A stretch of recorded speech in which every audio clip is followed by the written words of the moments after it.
नमस्कार, मैं रोहितास लकेसर अभिनव coaching academy Bhadra से।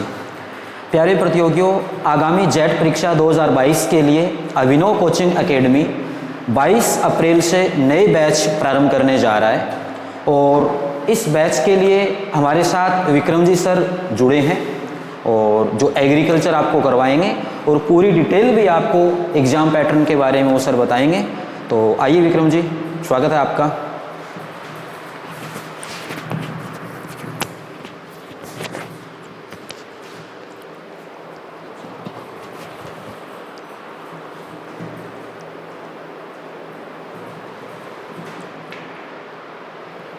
पहले तो मैं रोहतास जी का धन्यवाद करूंगा कि उन्होंने अपने इतने अच्छे इंस्टीट्यूट में मुझे अपने साथ जोड़ा है और इस जो जेट का बैच है इसमें हम मिल कर के काम करेंगे, पढ़ाएंगे।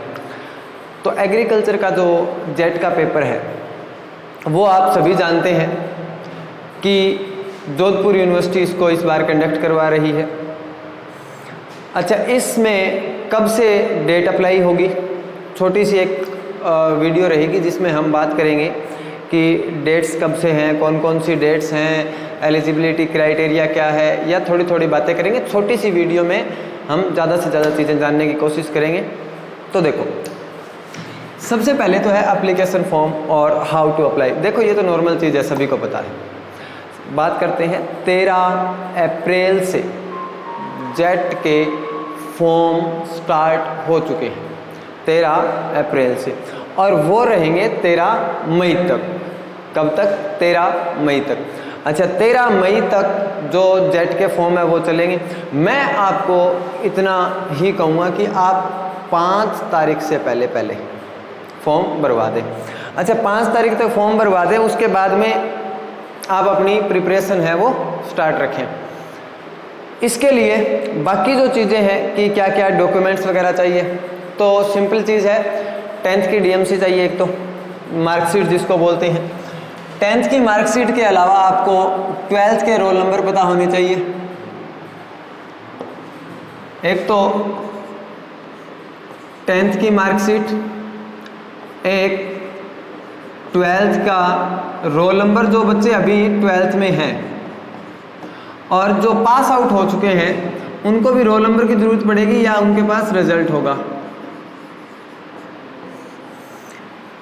उसके बाद में ये आधार कार्ड की ज़रूरत आपको रहती है। यहाँ पर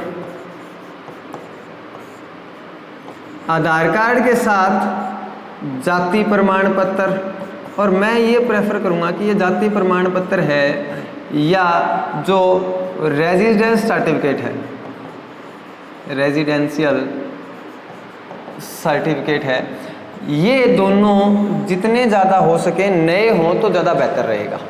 इसके अलावा आपकी 2 फोटो, इससे आप फॉर्म अप्लाई कोई भी हिम्मत पर जा करके कर सकते हैं। और बड़ी ही खुशी की बात है कि जो फीस 2800 रुपये जनरल कैटेगरी के लिए थी और वो 1250 रुपये अब कर दी गई है। तो मैं तो यही कहूँगा जितने भी बच्चे हैं, अच्छा चलो, जो गवर्नमेंट या कि में सिलेक्शन होता है या नहीं होता है, जिसके मन में है ना कि राजस्थान राज्य में रह करके उसको बीएससी एग्रीकल्चर करनी है, तो प्राइवेट कॉलेजेस के लिए भी आपको जेट का एग्ज़ाम देना कंपलसरी है।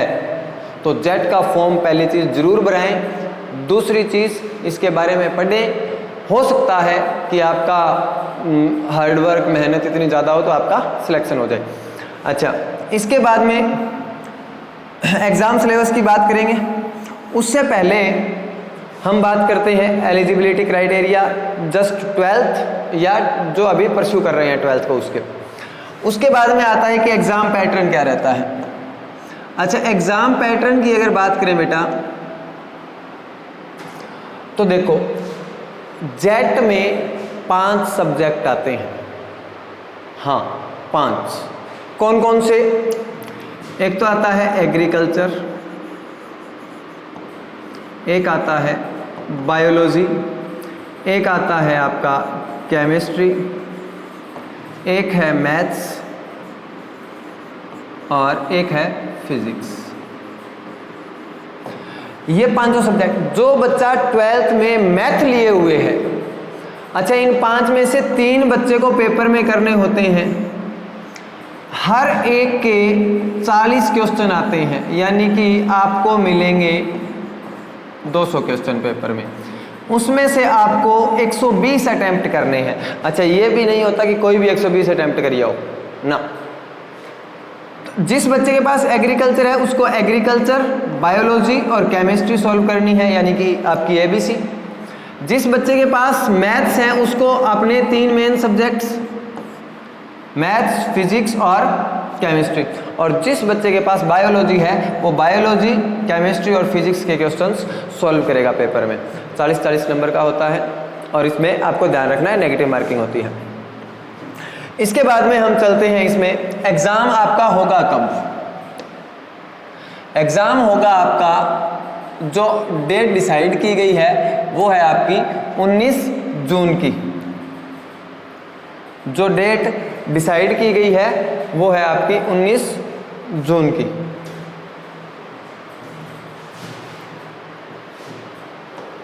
देखिए अब इसमें जितनी इन्फॉर्मेशन आपको चाहिए थी मिल गई। उसके बाद में बात करें कि इसका सिलेबस क्या है। ये जो आप देख रहे हैं PDF, ये जोधपुर यूनिवर्सिटी के द्वारा ही जारी की गई PDF है,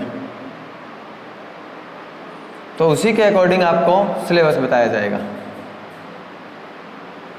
ये फॉर्म वगैरह है आपके, इसमें मैं आपको जल्दी 5-7 मिनट में एग्रीकल्चर, केमिस्ट्री और बायोलॉजी का सिलेबस बता देता हूं, जो कि मेन तैयारी करने के लिए बच्चे यूज करते हैं। अच्छा इसमें जो पहली चीज है वो है एग्रीकल्चर।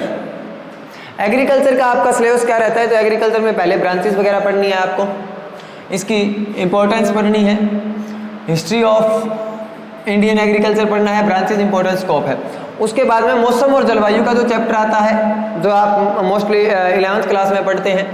उसके बाद में जो आपका चैप्टर आता है वो है सिंचाई का, जो 11th में भी सिंचाई है और 12th में भी सिंचाई है। उसके बाद में खरपतवार पढ़ना है। उसके बाद में आपको पढ़ना है शुष्क कृषि, शुष्क कृषि का जो चैप्टर है वो, और उसके बाद में क्रॉप रोटेशन यानी कि फसल चक्र। अच्छा इसके बाद में सॉइल साइंस का जो टॉपिक है वो आता है। जितनी भी सॉइल साइंस आपने अब तक पढ़ी है वो सारी की सारी soil science plus nutrient and fertiliser management, यानी कि पोषक तत्व और उर्वरकों का प्रबंधन, यानी कि कितनी मात्रा में वो डालने हैं। Agriculture machinery. अच्छा एग्रीकल्चर मशीनरी के बाद एक जो नया टॉपिक इस बार जोड़ा गया है, पिछले सालों में मैंने इस टॉपिक को नहीं देखा था, वो है आपका बेटा एग्रीकल्चर इकोनॉमिक्स, जो आप यानी कि कृषि अर्थशास्त्र। ये मेरे को नहीं लगता कोई भी बच्चे ने 11th और 12th क्लास में पढ़ा होगा, तो इसके लिए आपको कोई ना कोई इंस्टीट्यूट, कोई ना कोई बुक का सहारा लेना पड़ेगा। तो इसके लिए आपको इस टॉपिक के लिए आपको तैयारी करनी पड़ेगी, और ये वो है जिससे बीमा वगैरह सरकार आपको प्रोवाइड कराती है, वो पढ़ना है सारा कुछ इसमें। यानी कि कृषि में जो पैसा है उसका लेन देन किस प्रकार, कितना महत्व, वो सारा पढ़ना है। उसके बाद में आता है एग्रोनॉमिकल पोर्शन। क्रॉप्स हैं सारी की सारी, आप जानते हो खाद्यान्न फसलें हैं, चारे वाली है, तिलहनी है, दलहन है, नकदी फसलें हैं, रेशे वाली फसलें हैं। और उसके बाद में जो टॉपिक आता है आपका बेटा एग्रोनॉमी में ही है, वो है organic farming. That is organic farming यानी कि जैविक खेती। तो जो इतना अभी तक हमने डिस्कस किया है वो 20 नंबर का पेपर आएगा। एग्रोनॉमी और जनरल एग्रीकल्चर में से 20 नंबर का पेपर आएगा। उसके बाद में चलते हैं हॉर्टिकल्चर की ओर, यानी उद्यान विज्ञान। उद्यान विज्ञान का महत्व है और इसका प्रबंधन है। उसके बाद में अलग अलग फ्रूट क्रॉप्स को पढ़ना है, इनको वेजिटेबल्स को पढ़ना है, और उसके बाद में फ्लावर्स को भी पढ़ना है यानी कि फूलों को, नर्सरी पढ़ना है। वेजिटेबल कल्टीवेशन की बात हमने कर ली, कौन कौन सी वेजिटेबल है। ऑर्नामेंटल गार्डनिंग यानी कि अलंकृत बागवानी को, और इसके बाद में मसाले हैं। मशरूम कल्टीवेशन एक ऐसा टॉपिक है जो ऐड किया गया है। तो आप यहाँ पर देख सकते हैं कि चीज़ें नई ऐड हुई है, पीछे वाला सिलेबस तैयार ना करें। मशरूम कल्टीवेशन है। उसके बाद में पोस्ट हार्वेस्ट यानी कि फल परिरक्षण का जो चैप्टर आता है, उसके बारे में जैम, जेली वगैरह, मुरब्बा वगैरह इसमें पढ़ना होता है। इसके बाद में आता है बेटा तीसरा टॉपिक आपका पशुपालन का। पशुपालन में बड़ा सिंपल चीज़ें हैं, एनिमल ब्रीडिंग, पादप प्रजनन, प्रजनक, उनका पोषण किस प्रकार होगा, उनका एज वगैरह, प्रेगनेंसी वगैरह किस प्रकार मापेंगे, हम जो है और साइलेज होता है उसको पढ़ना है, पशुओं का जो स्वास्थ्य है, उसके बाद में मेडिसिन्स कौन कौन सी है, दूध निकालने के मेथड कौन कौन से हैं, और उसके बाद में जो आपकी नस्लें आती है वो कौन कौन सी, भैंस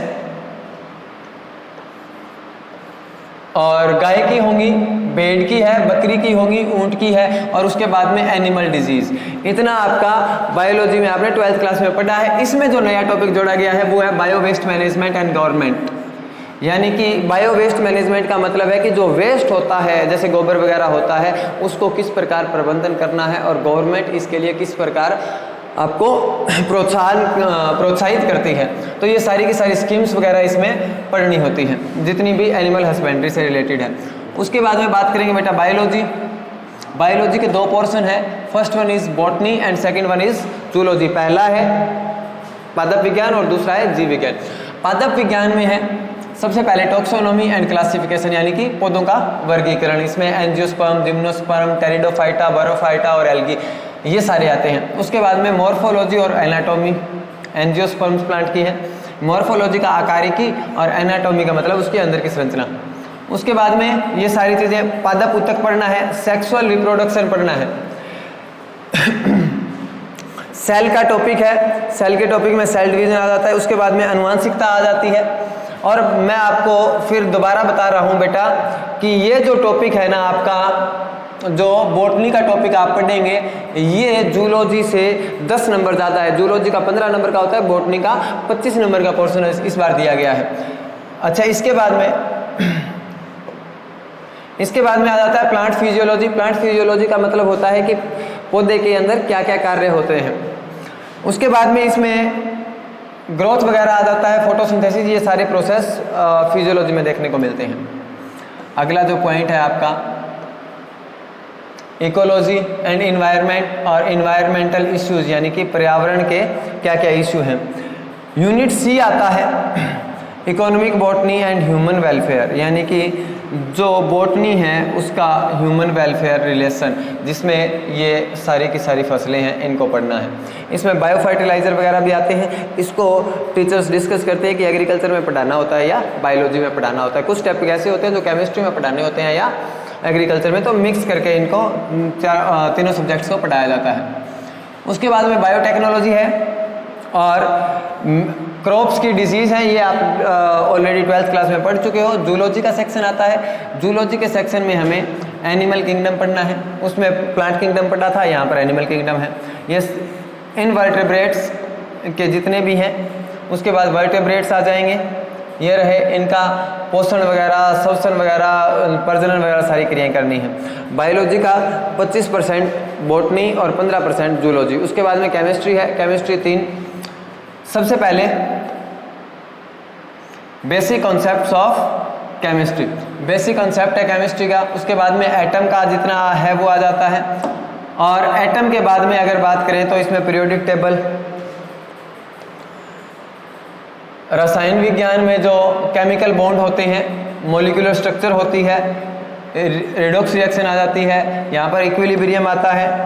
और यूनिट बी में काइनेटिक्स चलता है, thermodynamics, acid base, colloidal state of matter, सारे के सारे ब्लॉक आ गए। उसके बाद में एग्रीकल्चर केमिस्ट्री। इस केमिस्ट्री में एग्रीकल्चर के बच्चों को कहीं पर भी कोई भी प्रॉब्लम नहीं होती। इसके बाद में बात करें एसेंशियल न्यूट्रिएंट, ये आप 11th क्लास में एग्रीकल्चर में पढ़ चुके हैं, 12th क्लास में केमिस्ट्री में पढ़ा था आपने। मैन्योर फर्टिलाइजर वही चैप्टर चल रहा है। उसके बाद में डेयरी केमिस्ट्री से अच्छे खासे क्वेश्चन पूछे जाते हैं आजकल। ऑर्गेनिक केमिस्ट्री, ऑर्गेनिक केमिस्ट्री के सबसे पहले सिद्धांत हैं और तकनीकें हैं वो देखनी है। कार्बन की वैलेंसी वगैरह जो 11th क्लास में आप पढ़ते हो, saturated, unsaturated carbon, organic chemistry और इसके फंक्शनल ग्रुप जैसे हैलाइड है या कार्बोनिल ग्रुप है, सारे के सारे फंक्शनल ग्रुप पढ़ने हैं। और केमिस्ट्री हमारे लाइफ में किस प्रकार काम आती है। तो ये यहाँ तक केमिस्ट्री का सिलेबस था। इसके बाद में मैथ्स और फिजिक्स का सिलेबस आ जाता है। तो कोई भी बच्चा बायोलॉजी का है, चाहे मैथ का है, चाहे एग्रीकल्चर का है, तैयारी कर सकता है। और मैं एग्रीकल्चर वालों से स्पेशली ये कहूँगा कि बेटा जेट की ओर जाएं और जेट को एग्ज़ाम दे करके ज़रूर देखें। सबसे पहला काम क्या करना है, फॉर्म भरना है। फॉर्म भरने के बाद आपको इंस्टीट्यूट में जाना है जहाँ पर आपकी प्रॉपर केयर की जाए, उस इंस्टीट्यूट में जाना है और वहीं पर आपको जहाँ पर नोट्स भी दिए जाएं, बाकी जो चीज़ें हैं आप समझते हो सारे, बाकी अभिनव से जो रोहतास जी हैं बात करेंगे आपसे। तो ठीक है दोस्तों, विक्रम सर ने आपको बताया जहां आपको अच्छा मैटर मिले, जहां आपकी केयर की जाए, उसी एकेडमी आपको जाना है। तो मैं फिर आपको एक बार कह रहा हूं, 22 अप्रैल को आप एक बार ज़रूर आएँ, अवलोकन करें, डेमो क्लास लें। ये सर आपको पढ़ाएंगे एग्रीकल्चर, नवीन जी सर आपको पढ़ाएंगे बायोलॉजी और देवप्रकाश जी पुणे गंगानगर से आपको पढ़ाएंगे केमिस्ट्री। ये हमारी टीम होगी। आपको प्रिंटेड नोट्स मिलेंगे, बुक्स मिलेगी, लाइब्रेरी की सुविधा आपको यहाँ पर दी जा रही है। तो एक बार आप अवलोकन जरूर करें। 22 तारीख को डेमो क्लास लें और ये वीडियो आपको कैसे लगी कमेंट करके आप बताएं, अपने दोस्तों को शेयर करें। धन्यवाद। और एक बात और है, हिंदी और इंग्लिश मीडियम दोनों क्लासें रहेंगी, तो ये भी आप गौर कीजिएगा। जो इंग्लिश मीडियम वाले स्टूडेंट हैं वो भी इस बैच को ज्वाइन कर सकते हैं। धन्यवाद।